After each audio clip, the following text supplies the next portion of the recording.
There's never been a better time than now to stop what you're doing and tune in to Straight Up, TAB Radio's weekly podcast that will guide you through the difficult journey that is the punt.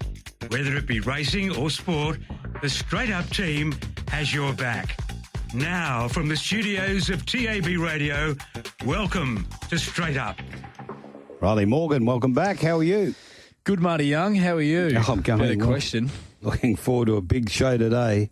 Big show. Micky McGuane to come up at about, 3:22? Yeah, just after 3:20. Have to get Bunbury in, don't we? Yeah, we'll sneak Bunbury in. I'll give you an update on this score too. Western Bulldogs 5-7-37, leading Hawthorn 3-4-22. Liberatore putting on a bit of a show in the Bont's absence at the moment. Substandard game, I've got to say, compared to a couple that we've already seen. I know it was a blowout yesterday, but gee, Collingwood did look good. They looked very slick, playing didn't they? the Winchie Mortha seconds. They won't win a game this year. I don't think so. I had them down for 2 before that. I think 1. Yeah. One might be what they get away with. Wow, they're bad. Bit of Fitzroy in the 80s about Yeah, Richmond. yep, unfortunately. But, they've had a good run, haven't they, the Tigers? So they're going to have to sort all this out going forward. Which they will. Yeah, they will, but maybe not with this coach. Townsville race number 7, 15, 3, 6 and 9. What about this 83, 40 and 1680, the winner spontaneous choice? Our Eves is 9.40 and converter $4. You'd think some big knobs would come up, but the pools were skinny. $1,339 Quinella exacta, $1,634.20 trifecta, 15, 13, 6, $21,841.20 and the first four 15, 13, 6, 9, $14,262.71 and 15 in the double 605.60, 7, 1, 1, 15 quaddie, $3,231, 8, 12 and 14 out. You'd be buying the Chinese tonight if you got some of those divvies. I love the call as well. Where are the favourites? They're just hidden. McGuane gets past Brown. They're lifting the pies. They can sense it. McGuane's had 5 bounces. Nearly get another one. Round he goes. In he goes to an open goal. Micky McGuane, goal of the year. Mick McGuane joins us on Straight Up for this AFL preview thanks to Dankz Furniture. You won't see better than that. With 6 local stores in the metro area, there's one near you. Yes, for Dankz Furniture. Get those texts in too for Retrovision 0427 789 571 if you want to ask Mick about some of these matches we've already seen in the AFL so far this last couple of days. One underway at the moment too. Western Bulldogs 6-8-44 leading Hawthorn 3-5-23. Very good afternoon to you, Mick. G'day, Marty. How are you, mate? Good. Rylie Morgan's back. He's looking well too. Hello, Mickey. G'day, Rylie. How are you? Going well, mate. Going very well. Hard to believe, Mick, that we're only a week away now from the first match of the season for premiership points. Yeah, it's getting exciting, isn't it? Especially when you sort of watch the Geelong and Essendon game of a couple of days ago and the Pies, how good they were last night, and even watching the first half of this game, which is just about to finish in 10 seconds. The Western Bulldogs dominating the scoreboard with poor conversion attached to it, but gee, their territory game's very strong. I'd love to know what the inside 50 numbers. It's like they've spent 2/3 in their front half of the ground compared to Hawthorn, who just can't penetrate the game and get any territory behind their ball use. Full credit to the way the Bulldogs are playing at this stage. Yes, and young Sam Davidson looks like he's having a really good game. The young player of the year in the VFL last season, Mick, if I'm not mistaken. Yeah, well, he's a ball magnet, isn't he? He just gets to good spots, and he certainly knows how to gather possession. He'd have over 20 disposals at this stage of the game, and one of my old favourites in Tommy Liberatore wouldn't be far behind him. I would have thought, gee, he's tough inside. He just knows how to extract the ball. He's a fantastic tackler. Like his clearance game, he kick-starts the Bulldogs' offence so many times because his ability to win in congestion and get the ball to outside to a teammate who can do some damage. But those two boys, they've been standouts. Inside 50s, 37-12, if you don't mind. That is Bulldogs' way in that match. Let's go back to when it kicked off. Gee, it was a high-standard game, I thought. Geelong and Essendon, it was 17-2 to 12-11, 104-83. I thought, Mick, the big difference with Essendon in this match, three-quarter time, they were where Essendon normally are to get rolled in the last quarter. And for some reason, particularly down at Geelong, they were able to turn it around and win. Yeah, they were good, weren't they? I thought there was a couple of emerging signs there. Lots been said about Isaac Kako. Really rapt to see him, and I've told you boys previously I've coached against him as an under-16 player, and in junior footy he just had that explosive speed. He had an intent to run forward to the ball as a midfielder just by being the dominant player that he was. But I think we're going to see exactly what they've been aching to see for a long period of time. They have a really quality, quick, dynamic, small forward that can hit the scoreboard. By him kicking 4 the other night was a magnificent return from his 9 kicks, but also the pressure he immediately tries to apply, and that's something that we've always said as far as Essendon are concerned. They just don't apply great front half pressure, and that's the modern game. Get it in. If you don't win it, lock it in and try to get repeats. But I thought that was a significant shift in their preparation for the season proper. It was really well done and good to see. And that was really good to see, wasn't it, Mick? Because heading into the draft and off the back of the season he had last year, that was the real only knock on his game from a small forward sense. Isaac Kako was that perhaps the forward pressure and the desperation to lock that ball in and keep it inside 50 wasn't there, but that certainly wasn't the case with what we saw there the other night. Yeah, well, I think when you're a dominant junior, it's all about offence. I'm good, I can get it, and I'll do what I want with it. And the natural part of the game comes on the back of that with their ability at the forefront, and the defensive traits, they leave it to others. That's not my part of the game that I have to master at this age, at 15 or 16 or 17. But once you get involved in an AFL system, you've got to be far more complete, and that'll be a part of his development and progression as a young man, and he'll understand what value a good coach like Brad Scott will put on the playing group to say, well, if we want to be a high-pressure team and we do become a territory team, we need our forwards, if they don't win it, to snap into defensive transition quickly. If that's the case, you'll be a high-valued player within their team. And you could sense by the narrative when he got interviewed post-game, it was about fun and enjoyment and all that sort of stuff, but he did mention the defensive traits that he's had to work on, which was pleasing to hear.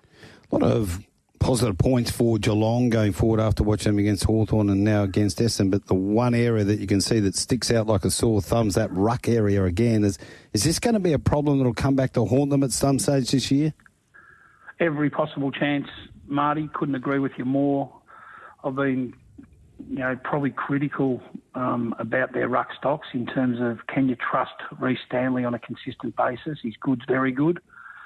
His poor can be very poor. I'm a real pick and stick type of guy. I think Sam De Koning as a relief ruckman is wasted.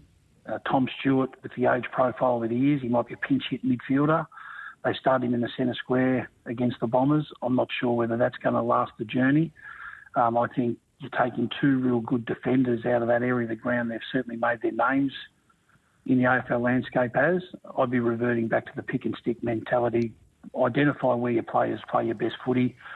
Can they fit into the mould how we want to play? If that's the case, get De Koning back, get Tom Stewart back, get their interstep game right. Because I thought initially Essendon pierced their defence far too easily. On that ground, they were renowned to defend really strongly. The ball was sort of shifted at different angles. They got to the open side easily. They went along the boundary, but they were able to come back through the corridor and get to open side. And Geelong's collapsed their space. And if you've got the leadership of Stewart behind the ball to tell and yell and make sure players' defensive positioning is where it should be, they're a much better team because of that.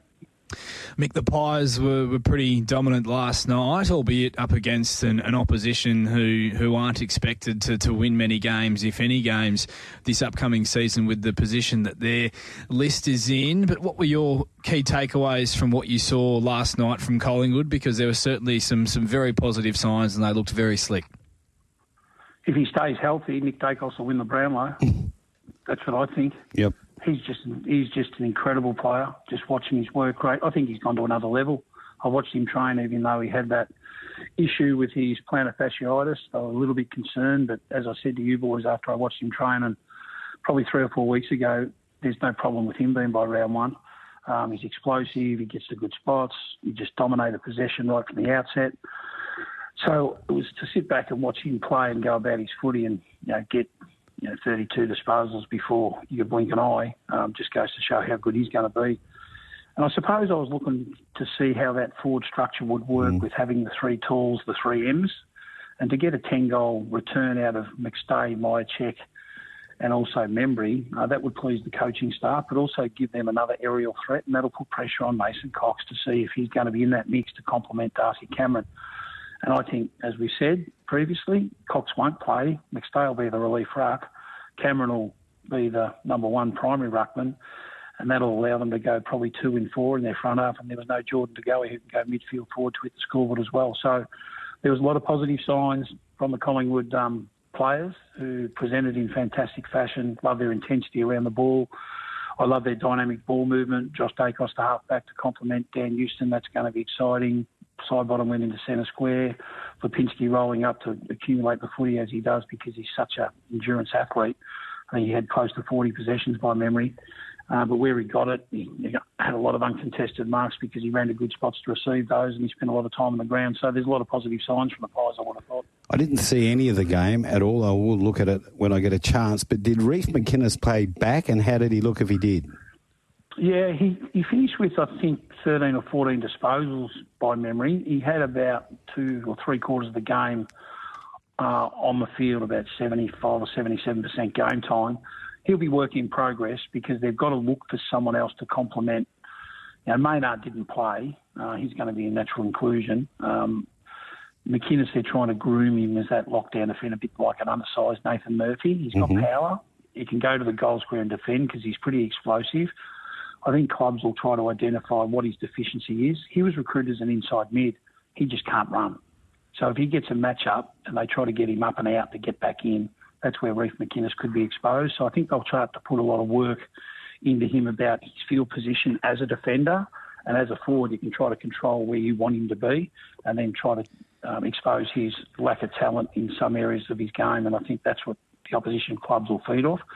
But he's work in progress. It's good courage to try to give him another angle. It's a bit like Jack Silvani coming back from his knee. Can't look like using him as a defender somewhere that he hasn't played a lot of footy, but sometimes you have to reinvent the wheel and look at a player to try to get the maximum ability while he's on the list, and Reece McInnes as a defender might be a likely candidate, but he's still got some certain work to do. The disappointing news for the Saints, Mick, continued today. Max King set to go in for another bout of minor knee surgery. That took place this morning and set to miss the start of the home and away season as a result. And as we know, Mick, he's on a contract, or at least he's re-signed until 2032 on a massive long-term deal. Is it panic stations yet with him, Mick, given his history of injuries, and it just seems to be continuing into season 2025 with him at the moment? Yeah, I'm no doctor, but I'd love to say I hope we're going off prematurely, and I know Saints fans would hope that's the case, because when you have a long-term investment with a key forward that's got injury concerns, it's never good. You have a look at Tom Lynch at Richmond. They've got some return for the bang for buck that they invested in Tom Lynch, but last year didn't play well, didn't play again against the Pies. He spoke about being right for round one, but there's no doubt St Kilda need Max King as a constant in their forward half. They've lost Membry, so they've lost a relief key forward. So they're going to explore all options with him, I think, to make sure that he does get back, and when he gets back, he stays in the park.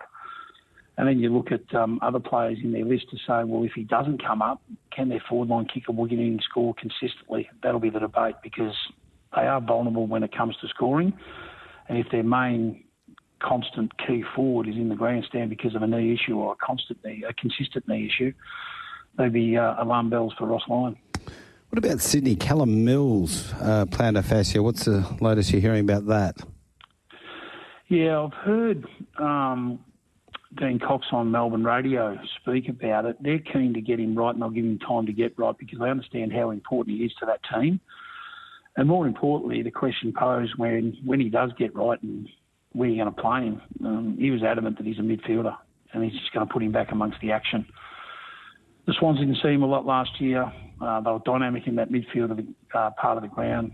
Heaney went to levels that we hadn't seen before from him as a midfielder. We know what Warner's capable of. We know what Goulden can do.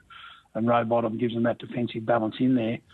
I asked the question, if one goes in, who's definitely going to go out of that group? Does that mean he's going to spend more time forward? Because there's been questions about their ability to hit the scoreboard when players are forward.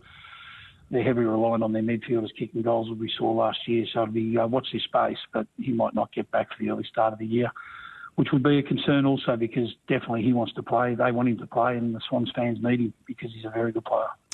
He certainly is. And Mick, just in closing, I know you do need to get off to a commitment very shortly, but I was listening to an interview earlier in the week with Ken Hinkley, and he made the comment that things are a little bit awkward following the news of the succession plan going public with Josh Carr. And I just wanted to get your thoughts on that because from my standpoint, surely that can't be ideal, not only for the club, who many are suggesting might be or maybe a slider of those teams that made the top 8 last season, but also raises questions about whether it's an ideal working environment for a senior coach heading into a new season and potentially raises even more questions about these succession plans. I just wondered what your thoughts were on those comments, that things are perhaps a little bit awkward now for Kenny at the Power. Riley, I reckon you enunciated that really well. I was confused when I heard it as well. And the reason why, if you actually commit to the succession plan, which they've obviously done, isn't that it? Do we have to then question what your role is going to be? Now, if you don't agree with it at the time, Port Adelaide have got a decision to make. Kenny, we want you to do it. Oh, but I'm confused in what I'm going to do. Well, it's either going to work or it's not. So if it's not clean air, if it needs clean air, Kenny, we're going to make a decision of you. If you're the man for the job, you stay in the job and you bide your time, Josh. I just don't understand when there is this fluffy word called succession plan put on the place and they do agree to it, then why does one try to rock the boat after more or less agreeing to it 2 weeks earlier? Yep. That to me just says, well, is it about the club? Is it about what you really want to do? Do you believe in what you want to do? And is it a happy place considering one guy who's relinquishing his number one position as the head coach to another who wants to become the head coach? Is there going to be disharmony through the course of the year because they're unsure who's got what role? I think it comes down to egos in the end, doesn't it, Mick? You've got to, if you don't surrender your ego in that situation and leave it on the hook, you're going to be a troubled place. I've seen it. I've lived it. Yep. You don't need it. If you want to surrender your me for the we, you'll be in a good environment that's going to be conducive to good working and a harmonious environment, which the players will feed off, good or bad. You don't need that at the start of the year. And when you question what you're going to be doing within the role that you've accepted or agreed upon, I can't see him staying the whole year, to be perfectly honest. What if they're 2-6 by 8 rounds? Yep, go on. Hard draw, Port Adelaide. Just makes that decision for a dismissal all the more easier. And then on the other hand, it doesn't make any sense because if they're in a wonderful position late in the season and things are going really well, gets worse for Ken. He doesn't want to go. Exactly. Why would you change things? That's why we spoke about this 4 weeks ago, and I think it was with you, Mick. I said one of the worst things it could be if they're, if they win a grand final or get to a grand final or in the finals. You get that situation again where he says, well, hang on, I've just coached Port to a grand final and now I'm going. A bit like Mick Moldhouse and Collingwood. Anyway, we've got to get you going. We need some tips for Kilmore. Let's hope we can get you across the line. Hey, you were good. Hey, for our listeners. What about last week? Where's that trumpet? What a performance that was last week. Get the trumpet going. Yeah, Riley, we filled up last week. My mates were very quick on the text message, Mickey, to let me know that you'd absolutely filled the boots last week. So he's hoping we might be able to find a winner or two this evening at Kilmore as well. Yeah, well, let's hope so. I'm not sure what time race 3's on, but I think we're seconds on now. Okay, yeah, race 3, I want to be on the favourite, Bittersweet Victory. It's racing really consistently for Joshy Duggan, his horse. It's well overdue for a win, which I reckon will be tonight. So I thought around the even money mark, it was clearly a bet. I thought it would start shorter considering the field it's racing against. I'm pretty keen on an each-way basis race 4. The figure form of this horse, number 4, Play Nice, doesn't read great. It'll be around $7.50. I think it's a really good each-way play. I think there's only one danger in the race, and that's number 9 that's racing well. Good driver in Sean O'Sullivan, and it's around $3. So if you want to bet each way, I'll be backing the 4 each way, but I could also understand if you want to have 2 bets in the race, I'll be definitely saving your stake on number 9. Race 5, 13 will win. I think it's the best horse in that race, Poppy Yaya, but the odds aren't conducive to a play. If you want to take race 3, number 5, into race 5, number 13, to get a multi, I'd suggest you do that. And I think the best bet of the night is race 6, number 9, and it's called Atomic Glory, at a track that it really loves. Short trips right up its alley, good trailing draw. I think for Sean O'Sullivan, this horse will be winning, and it'll be around the even money mark as well. Race 6, number 9. Okay, currently $1.95, so close to even on Monday there. So race 3, number 5, race 4, number 4, save the 9, race 5, number 13 wins. You can take it with race 3, number 5, and race 6, number 9's your best. Yep. And has race 4 at Pakenham started, boys? Hang on a second. 90 seconds off a start, Yes. Mickey. Get your listeners to put number 10 in a multi. From all accounts, it's flying. Moody first up. They're expecting Blake Shin to go there and ride the winner. It'll be winning race 4, number 10, there tonight in Pakenham. So we might get a winner at the races as well. Heavenly Shades and plenty of time to That's get your it. bets on there. Still 90 seconds off start time at Pakenham for race number 4. We know you need to get off to a commitment, Mickey. Thanks very much for that. We'll do it again next week to preview the first round of the home and away season in opening round.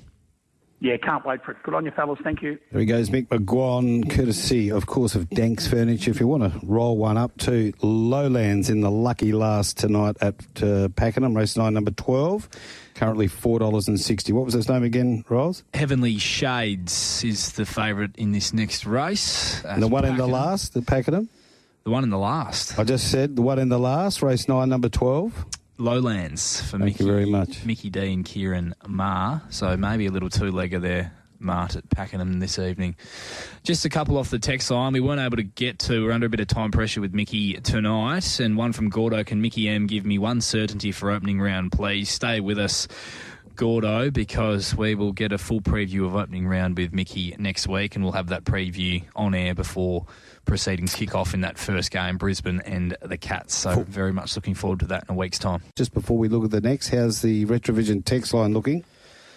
Yeah, there's a few texts coming through on that text line, Marty, and one I think we should certainly get to. It's well worth the time. It's been, this is for you, Mart. Hi, Marty. It's a very sad day for racing with the passing of Mike Moroney overnight. I met him in the members at Flemington after he placed third in the 2005 Melbourne Cup to Maccabi Diva. He was celebrating with champagne and we had the next table and we were congratulating him. He was a legend in the racing game. Cheers, Rick from Rossmoyne. Yeah, that is for sure, Rick. We've known Mike for a long time. He first come over here.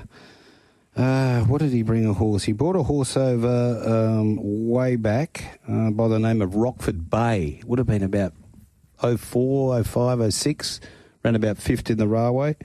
And then he was back with other horses along the way. Mission Critical, Flashy Fella, brought a few across, but he was always more than happy to meet everyone, have a good time.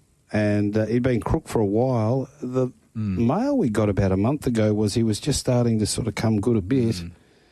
But obviously he succumbed overnight and passed on, and we certainly wish all our best to the Moroney family and friends. Won that cup with Brew, of course, I think 2000, wasn't it? Always enjoyed listening to Mike discuss his horses, always a very honest assessor and spoke really well as well. The impact is quite massive because they had stables in New Zealand as well, and it's a very big breeding and buying operation. So it'll be interesting to see where it goes to now with Glenn Thompson in there as a co-trainer with him. Good operator, Glenn. And his brother's involved as well. So, yeah, it'll be a watch this space. But, yep, Valet him. And we heard, too, earlier on from Darren reporting that Jackie Galante passed. And that was a real shock. And to Alio and Troy and all the Galante family, we send out our heartfelt sympathies there with the passing of Jackie. Terrible news. Terrible news, exactly right, Marty. Sending my condolences their way as well. Just one more from Zach off the text line. Just wanted to ask about the Bonts injury in the game this afternoon. Wasn't watching, just read about it. From my understanding, Zach, some very early calf tightness / awareness for the Bont, and they aren't going to take any chances with him. But in saying that, not ideal on the eve of opening round with the injuries that they've already got to deal with, the Dogs, at the moment. Currently, that match, it's 53-44. Western Bulldogs still in front in that third quarter, about We got about 6.5 to play. So race number 2 out there at Ascot on Saturday. The 2-year-olds go around. The MCA Polytrack Plate. It's over the 1,000 metres. One Pemberton is 390-350. 2 My Richards 51 Spectre 26. Number 3 Eye of the Fly 16 to 20. 4 Ripper Rupert 7 in the out to 9 I should say. 5 Spirited Strike 13 to 17. Number 6 is Why She Left is $19. 7 Why She Stayed is $41. 8 Shanti Girl is $41. 9 Jewel of Zavala, 18 to 15. Number 10 is May This Be the One, $8. Number 11 is Memphis Minx, $3.70. 12 Split the G, 10. And Warning Label, 21. So not a lot of movement here in the market for the 2-year-olds.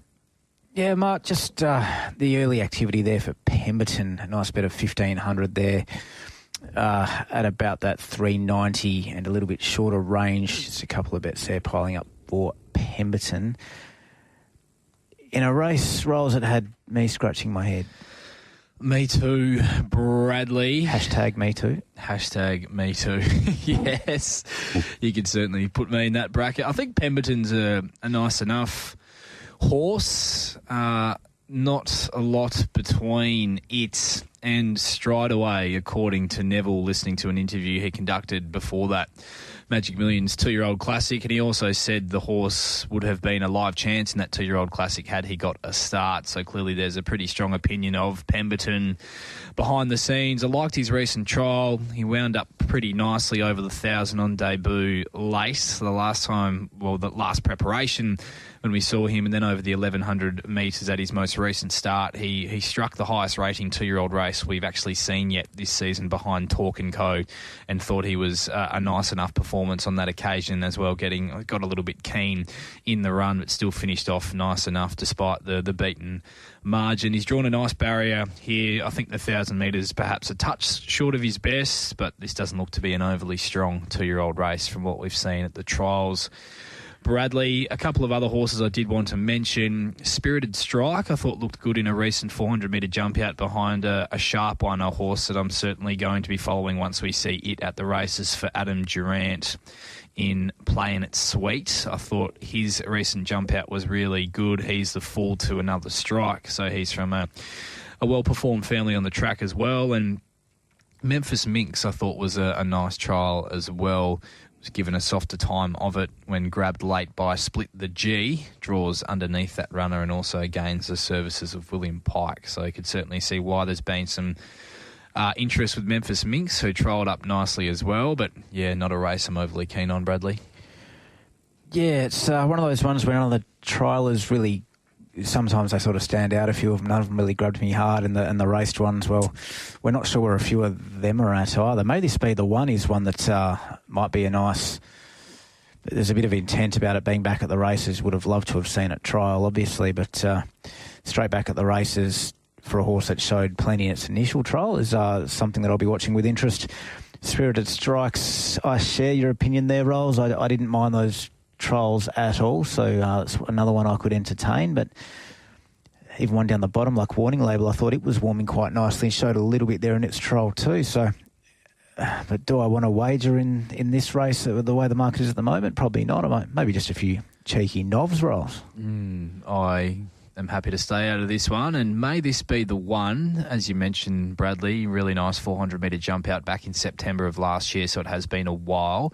She's a fool to the very sharp Desert Whisper as well for Luke Fernie, so there's some good relation there as well, Mark. Oh, what about the Mauler last week?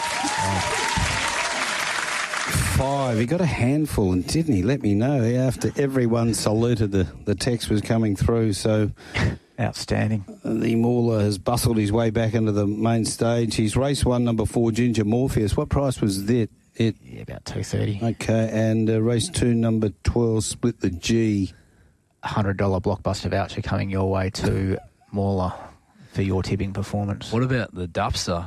We owe the Dupster that blockbuster voucher's in the mail. It's in the mail, Dub. You'll get it soon. Hey, we said 3 weeks in a row at the top of the tree. Tab Touch voucher. Did he get there? He got there. Did he? He got there. So I've got to go back and check this.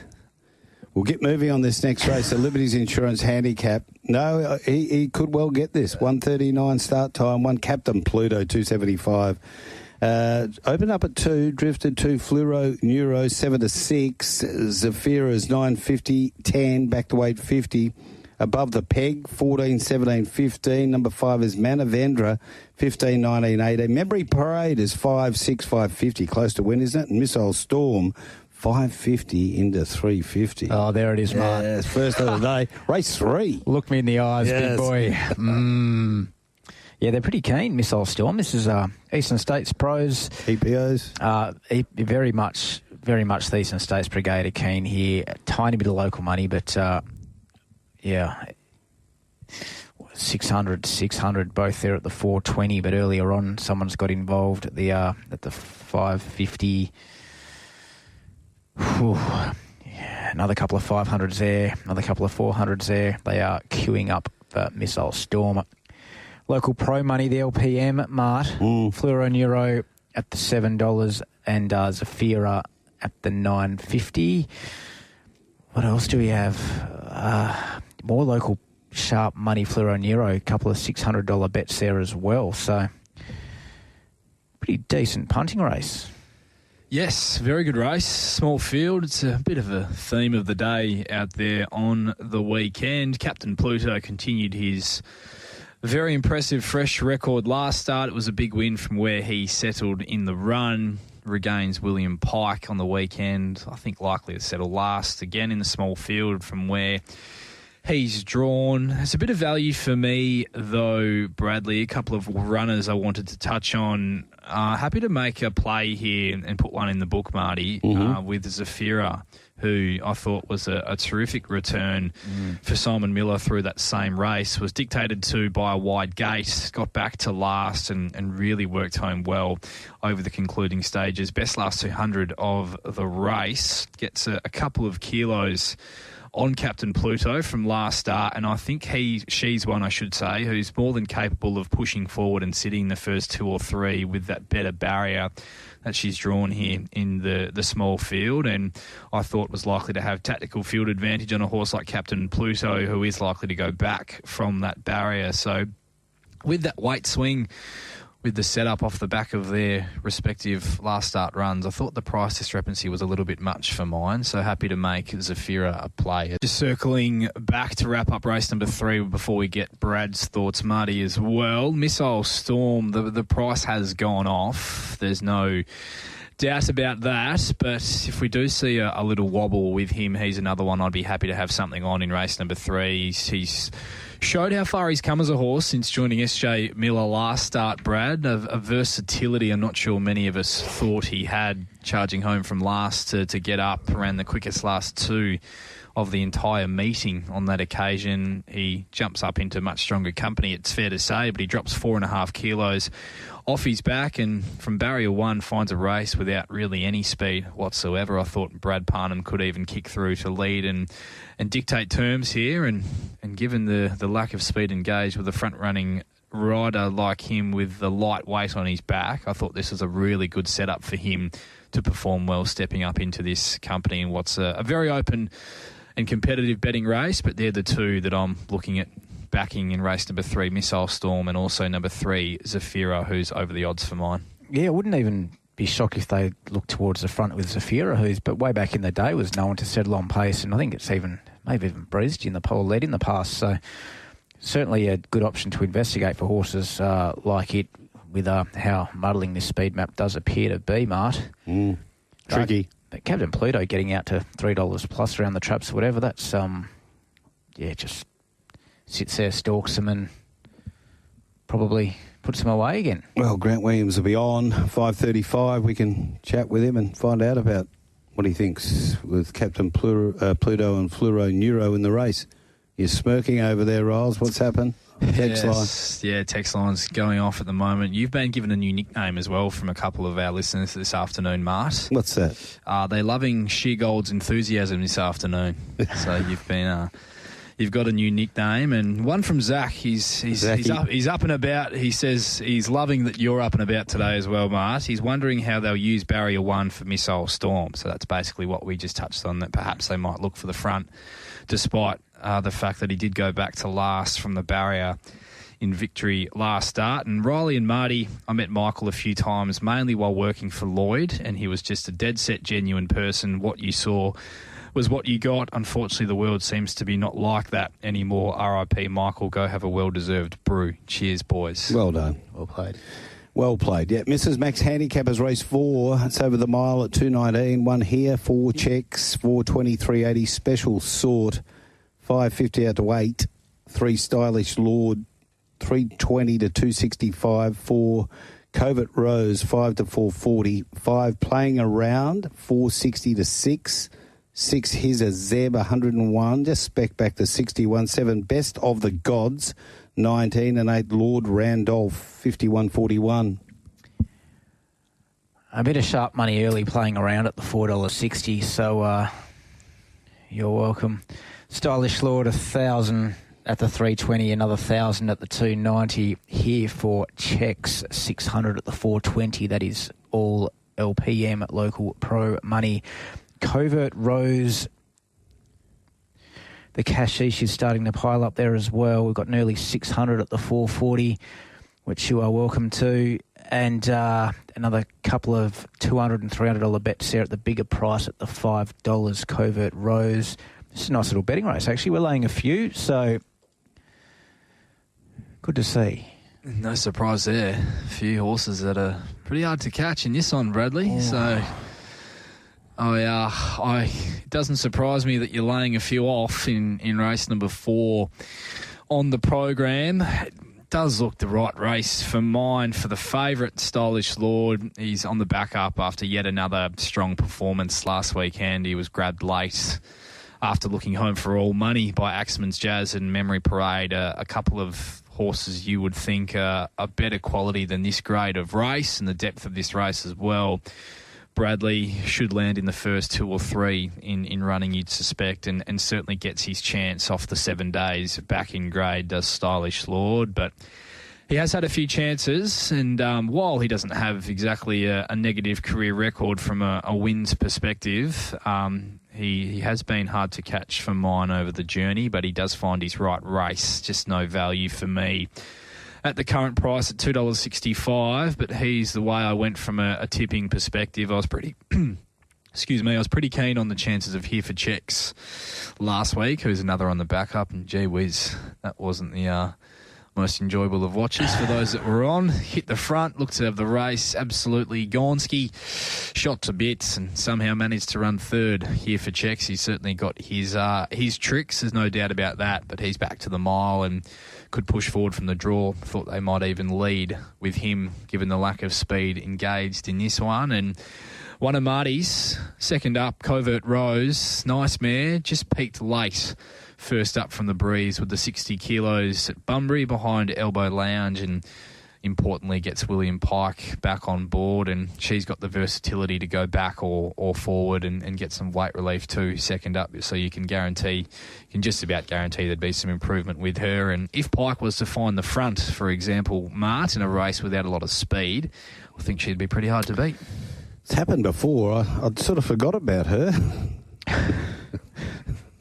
Glad you reminded me. Mart, Playing Around, was this the horse that you mentioned when we were on air a little while ago? Stop it. Looked outstanding. Pretty sure this was the one. Was it? Bunbury a couple of weeks ago looked outstanding in the yard, and you mentioned it won well. Might have come back a little bit. Oh, the Playing God, yes. Might have come back a little bit better, I think, and might be ready to start going through the grades, Mart. Right. Mart's been following this one very closely. Very closely. Yeah. Yeah, that sort of pricey. What is it, like $7 around the traps? That sort of good price. That could get me. Yeah. That could get me, absolutely. Nothing for the book?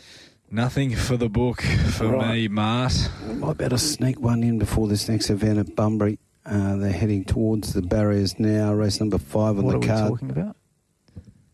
What? Sneak one in? Yes. The Tab Touch West Speed Platinum Handicap is over the 1400. And number 1 is War Jam, 15. 2, Famous Journey, 13. Drifts, Mystic Jane, 460 drifting. Zach Loves to Fly is 16. Number 5, One Above All, 61. 6, Terra Tiff, 185 to $1.65. They wanted it. Are you counting that? No, but I'm saying they wanted it, didn't they? You are gun barreling me right in the eyes. No, Export Girl is 17 to 15. Fortune's Luck. Well, how short do you open them up? Oh, yeah, exactly. 18 to 15. You've got to give them a chance to get on. He's Archie's 41 to 23. And the Chief Justice for TFP listening in. He's texted in. TFP. He's Dynamite 51 to 41. Karaoke hour on straight up. Terra Tiff. There's some sharp money at the $1.80, and then a ESP Mart is stepping on. That $1.75 will do me, thank you, champion, and I'll have $2,000 on that. It's not like an STD, is it? I'm not sure. Have had links with both. Terra Tiff. It's going to be a lot of multis, Rolf. It'll be rolling. Yes. Surely the bad luck's run out. Well, famous last words, isn't it? But I thought it had its chance last start. I didn't really. I'm joking. Just we've been there. You can have a bit of fun with runs like that, can't you, Brad? Especially on Twitter with a few disgruntled punters. Always good to get involved there. But no, agree. Should be taking care of this lot. You'd think with even luck, really talented, lightly raced 4-year-old would have derived great benefit for that luckless first up run as well.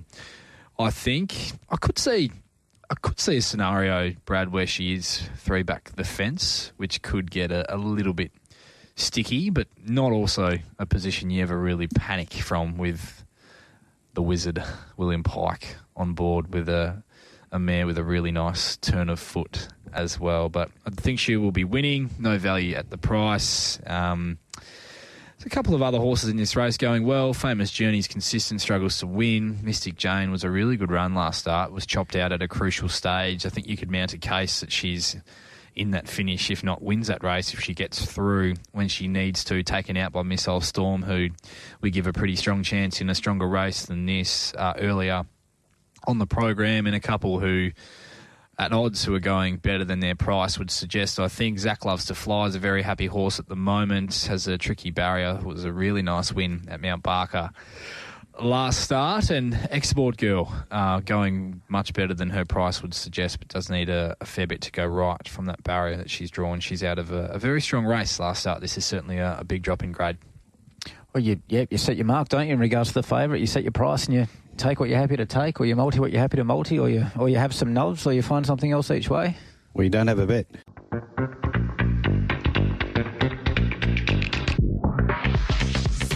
There's never been a better time than now to stop what you're doing and tune in to Straight Up, TAB Radio's weekly podcast that will guide you through the difficult journey that is the punt. Whether it be racing or sport, the Straight Up team has your back. Now, from the studios of TAB Radio, welcome to Straight Up. Yeah, we're back. Now, 2,200 metres is the Peters Investments Handicap Race 6. Time to go, 3:35. We are at $12. 2 Bold Heroes, 2:45. 3 Queen of Jerusalem, 20. 4 Catch These Hands, 12. 5 Magic Whistle, 8.50. 6 I Love Your Smile, 5. 7 Mystical Man is 11 in from 16. How are we going now? As Savorsky, 17 from 21. Star Rating at 7 and Style Axe at 41. Do you want it again, champ? The 4. Huh? The 4. The 4? In the trot here at Kilmore. Let's just call it here. Yeah. You called it a lap out, Mark. You called it a lap out. I don't know why we bother with this preview and Micky McGuane just tips them 4. Fun. It's got up and won. Anyway, what about this race at Ascot, the Peters Investments? Well, Mart, Savorsky, $350 each way at the $19, if you don't mind. Bold Hero, $400 at the $260. Another $500 at the $260. Savorsky, another $350 at the $17. Very well stipped that out wide, Savorsky, the old long-range big odd meerkat there, Mart. Catch These Hands, $300 at the $13. Mystical Man ESP, Eastern States Pro Money, $200 at the $11. And Star Rating, a couple hundred there at the $6. What did you take away from the run of Bold Hero last start, Bradley? Happy to put the crayon through it. Yeah. Mulligan? Yep, I tend to agree. I'm only allowed to write with crayons. I tend to agree. Definitely excuses last start. Got a bit hot pre-race, was vetted pre-race, and just wasn't able to build momentum into the race when he needed to. He's, for mine, got a lot more upside than these, and you run the risk of, maybe he might have had enough this preparation, but he's going to lob into a strong position in running from the barrier and think he's more than capable of bouncing back. Short enough, I would suggest, at the price, but I do think he's a really nice staying type on the rise for Simon Miller. Magic Whistle's going super for Misty Baisley. Humming. He's humming at the moment, and he wasn't stopping late last start behind Stormageddon over the 2,000 metres. He was very strong through the line, although beaten by a better one on the day. He looks your likely leader, I thought, in this race as well, and looks to control things with the lack of tempo in this one. It's a nice setup for Magic Whistle to run another really good race, and then you have to have respect for horses like I Love Your Smile, big jockey change, CJP jumps on board. We'll need a bit of luck from barrier 1. Great sneaky return, wasn't it, for the new camp? And Star Rating was a nice run through that same race last start, and you get William Pike on board for a relatively still lightly raced mare who's still only 4 and seemingly getting better once they've got the runs under her belt and stepped her up in trip. So, interesting one for me here, Bradley, just quickly before we move on. I love the run 2 starts ago of We Rate You, and then last start, very disappointing, wasn't it? It's sort of in a part of the race where you basically can almost put a crayon through it as well, Rolls, because it was just last and wide, and was okay late, but yeah, it's ticking along nicely, isn't it? And you're getting an each-way price there. Star Rating probably gets me as it continues to drift each way in a pretty even race. Bold Hero, well, do you want to take $250 after last start? Some people might, because its runs before that were outstanding. I'd be throwing We Rate You in the quaddie. That's what I'd be doing. Yeah, you'd have to. Yep. Race number 7, the City of Belmont Marjorie Charleson Classic. It's over the 1,200 metres. Time to go 10 minutes past 4. And 1 Twain's Angel is 265, 2 Rissoles 460, 3 Generosity 360 to 310, 4 Brave Strikers 26 just specced into 18, 5 Angel Undercover 11, number 6 is Wango Award at 8, and 7 Selfless Act at 26. Mart, a couple of local Sharpies and the ESPs, a Keen Generosity off a nice trial first up. We've got 800 at the 360, a couple of 900s there at the 350, and again at the 330. So Generosity is to the extent where it's almost one-way traffic for significant bets, Rolls.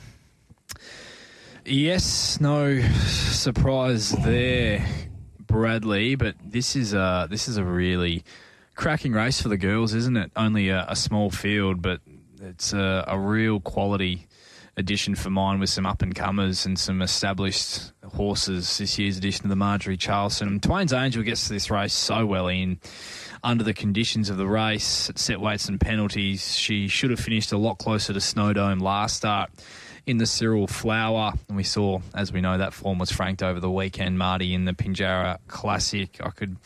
Interesting how this race plays out in the first couple of 100 metres with the lack of speed. It's almost a bit of a theme of these small fields on the weekend. There's a lot of tempo on paper engaged in these races. I could see her leading by default here. Maybe a Brave Strike pushes forward to try and take things up, or a Selfless Act from barrier 1.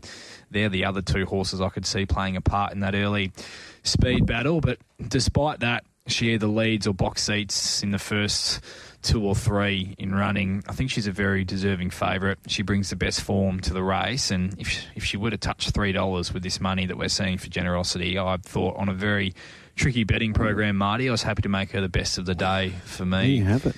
In Twain's Angel, I'm terrified of Generosity, who resumes, and they don't trial any better than that, Brad. Fair to say, with what she produced there under Chloe Azzopardi. I don't think we've seen the best of her yet in her racing career to date. She's encountered a lot of bad luck along the journey with her racing pattern as well. She's going to settle last in running and is yet to win fresh in her career to date, but you have to respect a horse who was able to gun down Joker's Grin the last time we saw her at the races, and I'm actually pretty keen to play a little Quinella here with the top 2 in the market, numbers 1 and 3. I think they'll be running top 2. I'm a little bit concerned that Generosity might have beat Joker's Grin, who wasn't probably at the top of his game. I reckon it might have been an end of prep run for it, but rudely interrupted Bradley McManus, who was giving us his thoughts on the feature out there on the weekend, Brad, so we'll circle back to you.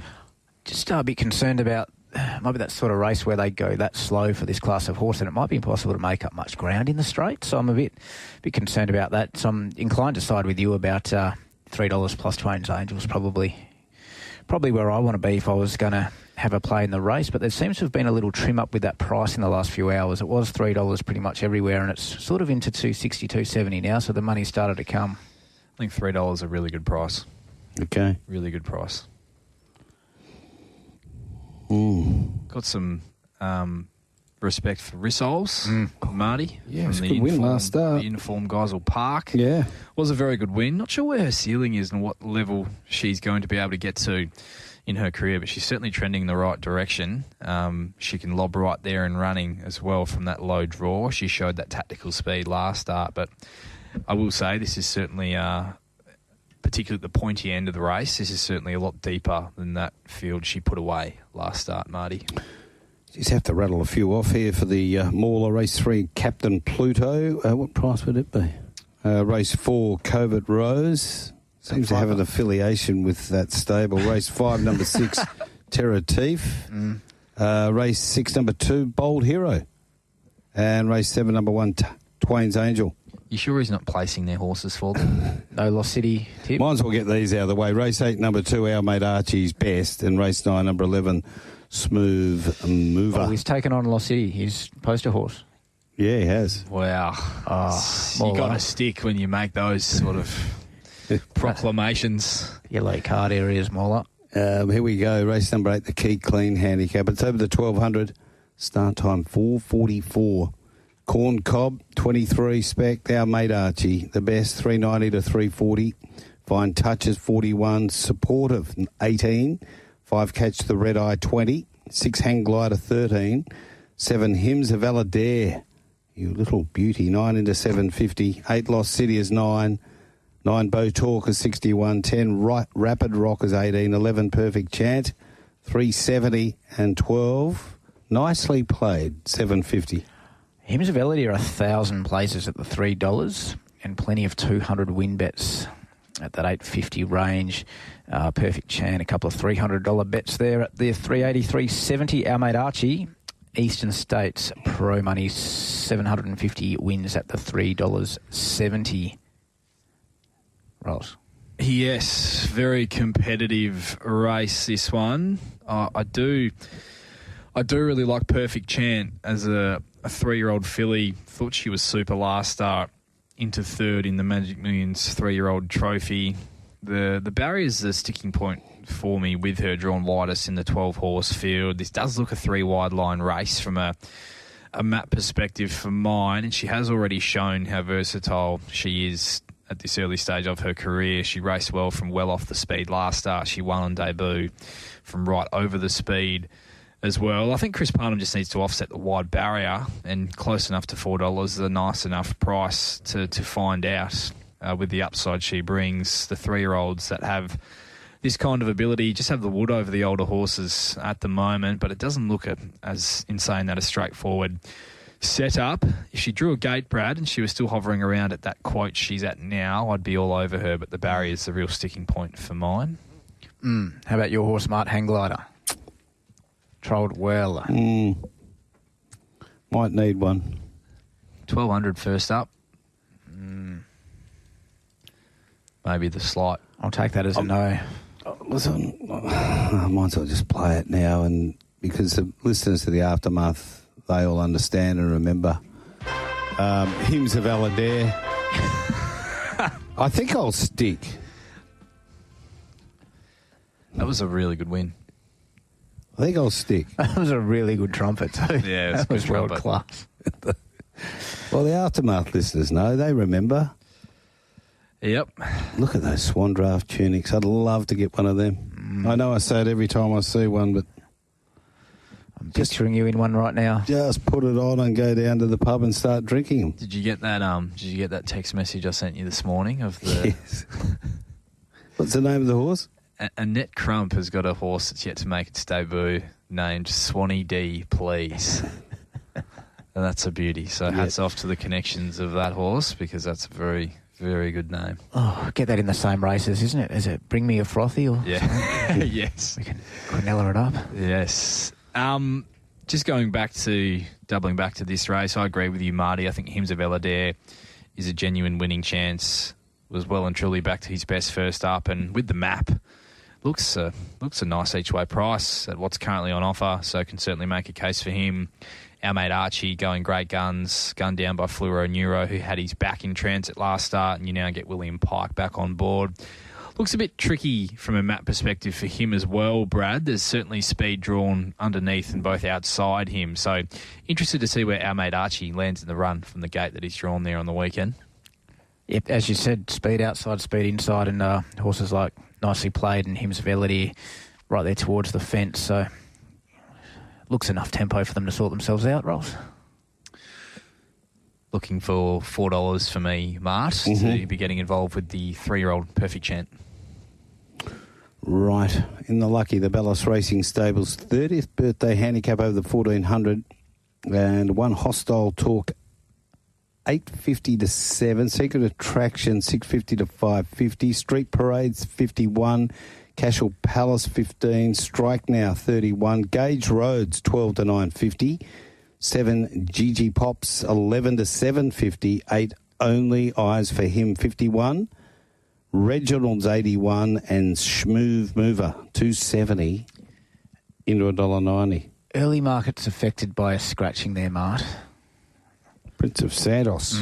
Yeah, about 71 cents in the dollar there. It's a significant scratching. But Schmoove Mover has been a cave-in job. This is your meerkat of the day. Yes. Have it a 1,200 at the 270, cop a slight deduction. 1,400 at 225, a couple of thousand at $1.90.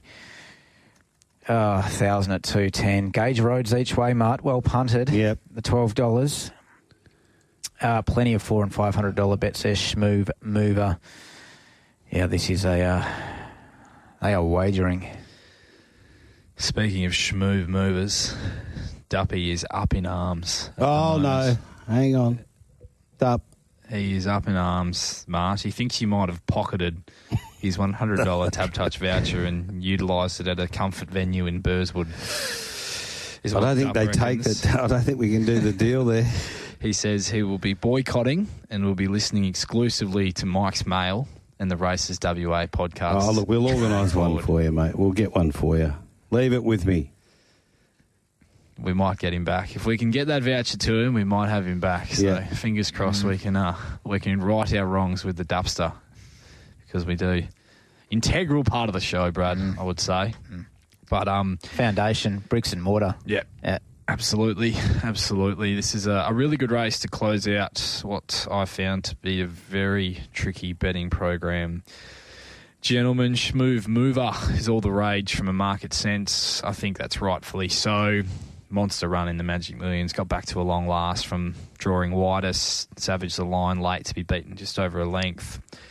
Takes on the older horses here and doesn't have to get anywhere near as far back in a race where they should get along at a good gallop with the engagement of GG Pops, who's going to run them along as she tends to do.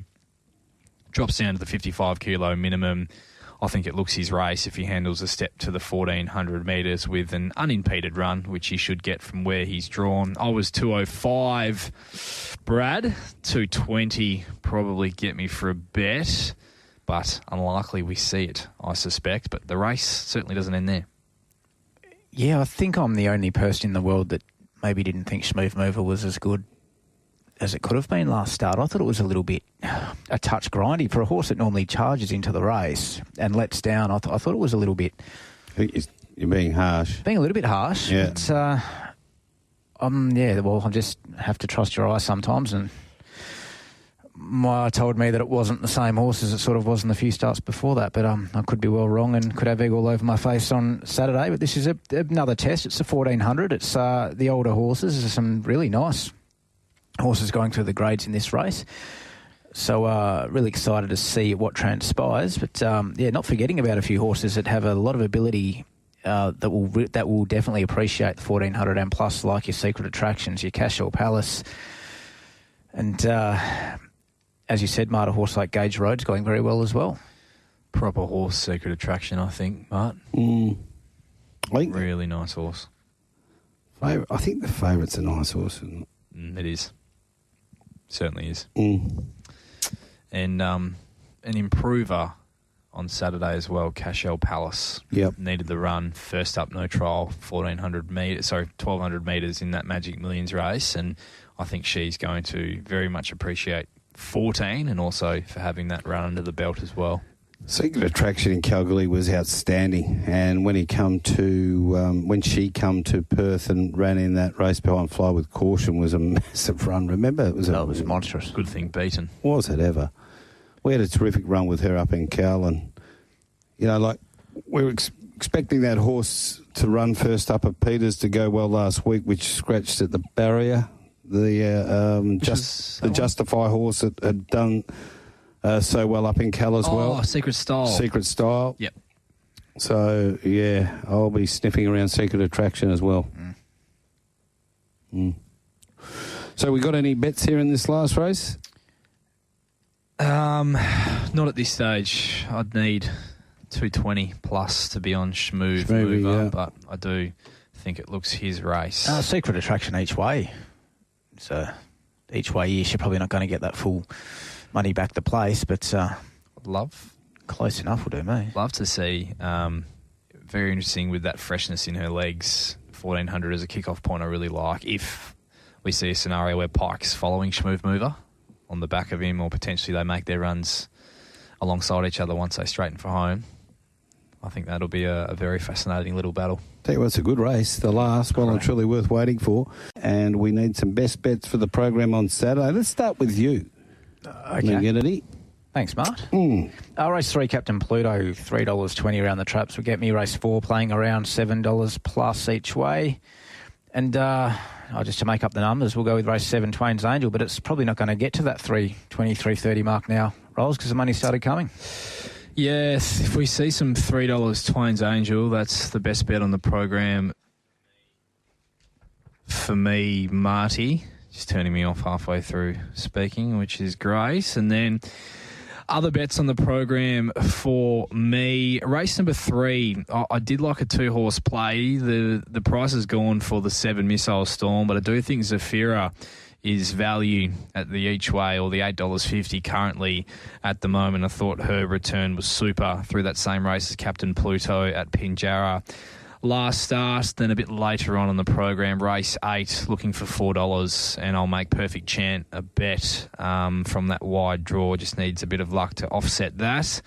And race number 9, doubt we'll see 220 plus Schmoove Mover, but that would get me as well in what's a really good race to round out the program. But races 3 and 7, the 2 for me, Mark, Twain's Angel, and also Zafira.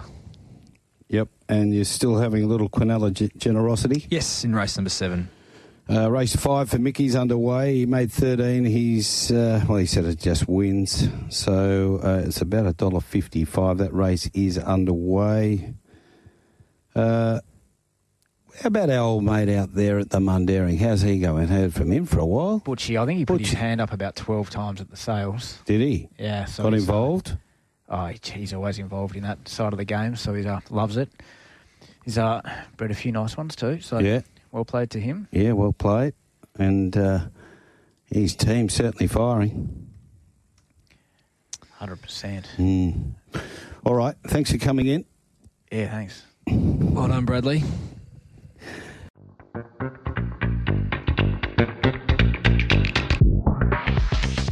We hope you enjoyed another stimulating episode of Straight Up. All betting markets supplied by Tab Touch. All care, no responsibility went into the production of today's podcast.